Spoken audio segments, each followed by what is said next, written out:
मुझे 11 दिन हो गए हैं और मैं इसी कमरे में बंद हूँ। मैं आपको दिखा देता हूँ। ये मेरा कमरा है, ये मेरा बेड है, टॉयलेट बाथरूम, और इसी कमरे में बंद हूँ। बस घर के नीचे गया जहाँ रेस्टोरेंट है, ठीक है, वहीं से कुछ बनाया खाने का सामान, ऊपर आ गया। और मेरे रेस्टोरेंट के अगल बगल में 1.5 किलोमीटर के एरिया के अंदर कोई भी घर नहीं है, कोई भी बार नहीं है, कोई भी व्यक्ति यहाँ अब नहीं आ रहा है, क्योंकि सरकार ने निर्देश दिए हैं कि सब लॉकडाउन, सबको बंद करो। तो 11 दिन से ये सब बंद है। और मैं आपको ये बताता हूँ कि इटली दुनिया के चिकित्सा के अंदर नंबर 2 पे आती है। इटली ने इस महामारी के आगे अपने हाथ खड़े कर रखे हैं। सोचिए आप, इटली ने इस महामारी के आगे अपने हाथ खड़े कर रखे हैं। हम लोग बिल्कुल केयरफुल हैं। मास्क का डब्बा आप देख रहे हैं, पूरा डब्बा पैकेट ला रखा मैंने, और पूरी बोतल। ये जब भी हम लोग नीचे जाते हैं अपने रेस्टोरेंट से बाहर, नीचे बाजार में नहीं बता रहा हूँ मैं, शहर में नहीं बता रहा हूँ, नीचे अपने रेस्टोरेंट से बाहर जाते हैं तो ये बोतल मेरे जेब में होती है, मास्क मेरे मुंह पे लगाया होता है।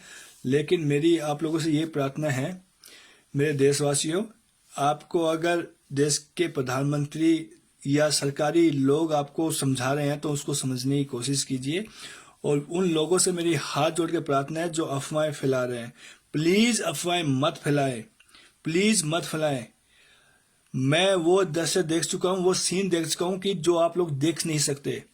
और मैं उन डॉक्टरों को, नर्सों को नमन करता हूँ, उनके चरणों में नमन करता हूँ, जो रात दिन भूख प्यास सब कुछ दाव पे लगा के लगे हुए हैं। कोई शिकायत नहीं कर रहे हैं, वो लोग मानव सेवा के लिए लगे हुए हैं। मैंने जब उनको देखा, जब न्यू टीवी के अंदर जब दिखाया, लाइव दिखाया गया, तो मेरी आंखों से आंसू आने लगे। ये लोग नीचे फर्स्ट पे सो रहे हैं, 10 मिनट का टाइम मिला तो सो रहे हैं, 15 मिनट का टाइम मिला तो सो रहे हैं। तो प्लीज मेरे देशवासियों, मेरी प्रार्थना मानिए, जो सरकार आपको नियम बता रही है उनका पालन कीजिए। 1 मीटर की दूरी से ही आपको बात करनी है, 1 मीटर की दूरी से। मास्क आपके चेहरे पे होना चाहिए, बोतल आपकी जेब में होनी चाहिए।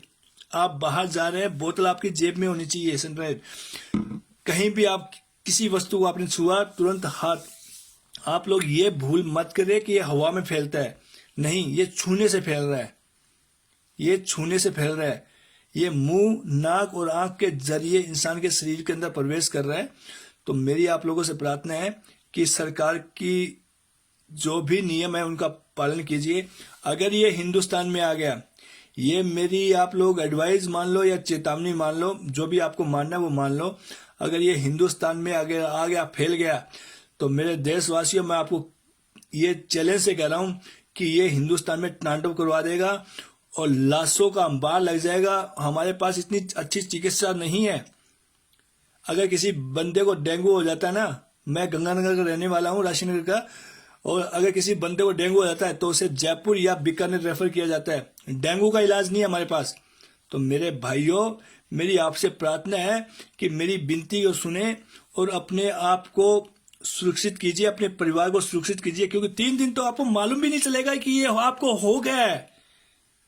आप पूरे घर को ले डूबोगे, पूरे मोहल्ले को ले डूबोगे।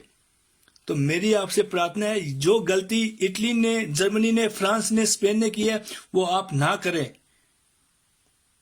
इन लोगों ने पहले मजाक में ले लिया और अब गले में हड्डी अटक गई हमारे। हम लोग कहीं जा नहीं पा रहे हैं। आप क्यों नहीं समझ रहे हो? फ्लाइटें बंद है, ट्रेनें बंद है, बसें बंद है, हम कहीं नहीं जा पा रहे हैं। इसलिए मैं नहीं चाहता कि आप लोगों के साथ ये चीज हो। समझने की कोशिश करो आप लोग। अफवाह ना फैलाएं कि प्याज खाने से ठीक हो जाएगा, 10 रुपए का झाड़ा लगा। मत कीजिए लोग ये चीज। अपने घर में बैठे और अपना मेडिकल इलाज खुद कीजिए। चेक कीजिए, आप अपने सांस को फुलाएं, और अगर आप 35 सेकंड या 40 सेकंड अपने सांस को रोक सकते हो तो आप बिल्कुल स्वस्थ हो। क्योंकि जिसको कोरोना वायरस हुआ ना, वो 10 सेकंड या 15 सेकंड से ज्यादा अपने सांस को रोक नहीं पाएगा फुलाकर। तो अपने घर पे इलाज कीजिए, मास्क का यूज कीजिए, सैनिटाइजर का यूज कीजिए प्लीज। जिंदगी रही तो पैसे फिर कमा लोगे, और जिंदगी नहीं रही तो घंटा भी नहीं कमा पाओगे।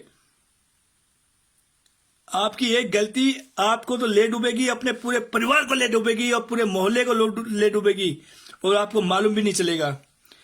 तो मेरी आप लोगों से प्रार्थना है, हाथ जोड़ के प्रार्थना है कि प्लीज अफवाह में ध्यान मत दे, अपनी सुरक्षा कीजिए और भीड़ भाड़ बिल्कुल मत होने दीजिए।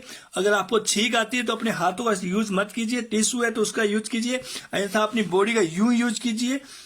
ये मैं इसलिए बता रहा हूं कि हम लोग यहाँ भूत भोगी है, इटली भुगत भोगी है, हम लोग बंद है एक कमरे के अंदर। प्लीज मेरी बात को समझने की कोशिश कीजिए, इससे ज्यादा मैं आपको कुछ भी नहीं कह पा रहा हूं। हम लोग मूर्ख नहीं है, घूम बाहर हम भी जा सकते हैं, लेकिन हम पालन कर रहे हैं सरकार के नियमों का। तो आपसे प्रार्थना है कि प्लीज बाहर मत जाइए, इससे ज्यादा मैं आप लोगों को कुछ भी नहीं बोल सकता।